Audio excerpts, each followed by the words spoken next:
আসসালামু আলাইকুম, আপনারা কেমন আছেন? আমিও ভালো আছি। তো আজকে আমি এমন এক চ্যালেঞ্জের মুখে পড়ছি। চ্যালেঞ্জটা হচ্ছে আমার ভাই বন্ধু যাবে চাঁদপুর বিজয় মেলা। আর হচ্ছে গিয়ে আমরা হচ্ছি মুসলিম, আমরা যতই করি আমরা কিন্তু মুসলিম।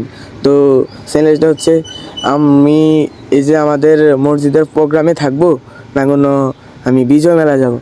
তোরে অনেকক্ষণ ভেবে চিন্তে দেখলাম না, আমরা যেহেতু মুসলিম আমি যাওয়াটা সম্ভব না। আমি আমার ভাই বন্ধুরা বললাম তোরা চলে যা, আমি প্রয়োজনে কালকে যাব, আমি আজকে এখানে থাকতে হবে।